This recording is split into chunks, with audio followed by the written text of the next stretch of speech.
Kumusta mga brad? Dito nga po sa atin kapag sinabi mong maxi scooter, isa nga po sa mga pinaka-pinipili ng mga tao dyan, Yamaha NMAX. Bukod nga po sa meron na siyang napatunayan, gustong gusto na rin ng mga tao yung mga pangtitong pormahan. Pero alam nyo ba meron pa nga pong isang motor si Yamaha na inspired sa NMAX. At ang kagandahan nga din po dito, meron siyang footboard. At ito nga po yung motor na tinutukoy ko, ang Yamaha Avenue.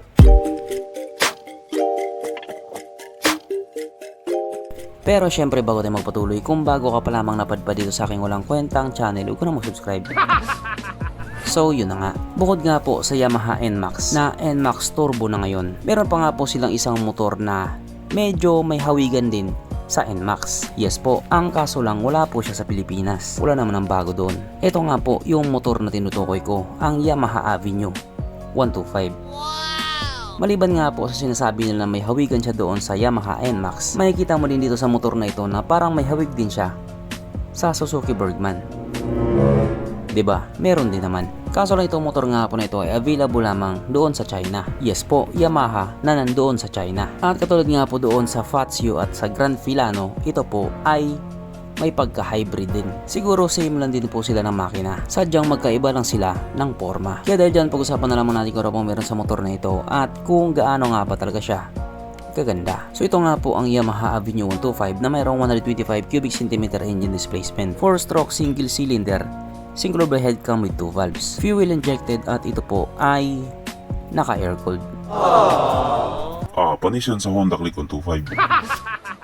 Ang kanyang compression ratio 10.2:1. Pagdating naman po sa kanyang power, ito po ay mayroong 8.3 horsepower at 6,500 RPM, 9.8 Nm of torque at 5,000 RPM. At dahil nga po kalalabas pa lamang dito sa motor na ito, wala po tayong idea pagdating sa kanyang top speed. Ang kanyang tangke ay kaya magkarga ng 5.7 liters fuel tank capacity. Wala din po tayong idea pagdating sa kanyang fuel consumption. Pero dahil nga po siya ay hybrid na, panigurado matipid din niya sa gasolina. Ang sukat ng kanyang gulong 110/70/12 sa harap at ganoon din sa likod 110/70/12 din. At parehas nga po itong naka-tubeless. Pagdating naman po sa kanyang braking system, ito po ay naka-disc brake sa harap at drum brake po sa likuran. At wala nga po itong ABS. Pero okay lang naman yun kasi 125cc lang naman siya. Ang kanyang seat height ay mitaas na 799mm at 117mm naman ang kanyang ground clearance. At ang motor nga po na ito ay may kabuuang bigat na 108 kg. Mapunta naman po tayo sa iba pa niyang mga features. So ang ilaw nga po sa motor na ito, naka-LED yung headlight niya at bulb type naman yung kanyang mga signal lights. Kung titignan nga po natin yung itsura niya kapag nakaharap, para siyang pinaghalong NMAX at PCX in a good way kasi pogi naman siya. Ang kanyang hitch panel ito nga po ay naka full digital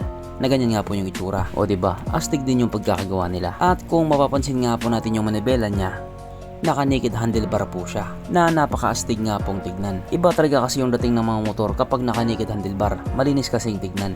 Kaso lang unlike nga po sa mga motor ngayon or mga bagong motor ngayon na naka-keyless, ito po ay di susi pa din. Pero again and again, wala naman pong problema doon. Mas okay nga yun. At present nga din po sa motor na ito ang kanyang USB charging port na para kahit saan ka nga po magpunta, hindi ka na mangangamba na baka malobot yung cellphone mo kasi nga manonood ka pa ng Pornhub. Ato nga pala nilagyan din po nila ito ng SSS. Hindi nakasali PhilHealth. SSS is start and stop system. Na just in case nga po nakahinto kasi sa traffic light at hindi mo pinihit yung silinyador sa loob na 3 o 5 segundo, kusa nga pong mamatay ang makina sa motor mo. At pihitin mo naman din siya pabalik, kusa na rin siya andar. Yung kanya nga pong gas tank cap nakapwesto na po sa may harapan. Ibig sabihin, malaki ang kanyang underseat compartment. Pagdating naman po sa iba pang mga safety features, meron din po itong side stand kill switch na kapag hindi mo nga po naangat yung side stand mo, hindi po aandar yung motor mo. Marami na din po kasing sumemplang sa ganyan. Ang dami na kasi nila. Ang dami na nilang tanga. Buti pa ako, isang beses lang.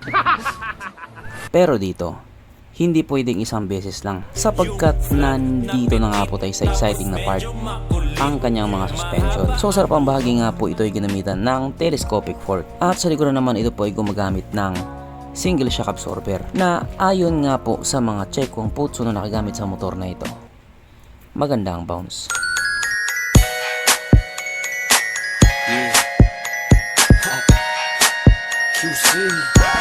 Syempre, meron pang isa.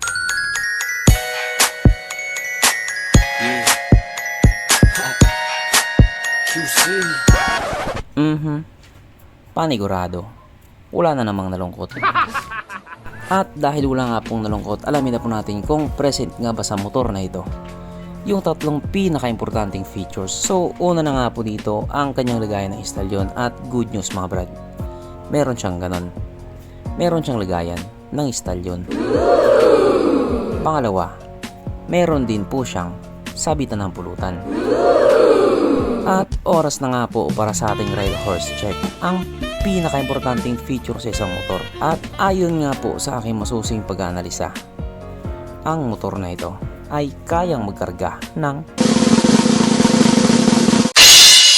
2 kahong ride horse at kasya pa 1 kahon sa kanyang underseat compartment.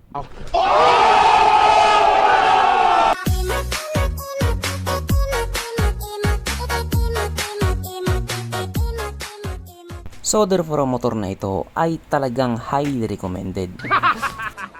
At regarding naman po sa presyo niya doon nga po sa China, ito nga po ay nagkakalaga ng 11,580 Chinese yuan na kung i-convert nga po natin into Philippine peso, ito po ay papatak ng 91,000 pesos. So ikaw na pong bahalang magsabi kung mura ba. At para naman doon sa mga magtatanong kung ilalabas ba sa Pilipinas, hindi ko po alam. Siguro hindi. So hanggang dito na lang muna mga brad. Kung may gustong sabihin or gustong idagdag doon sa mga sinabi ko, mag-comment ka na lang mga sa baba. Okay, bye.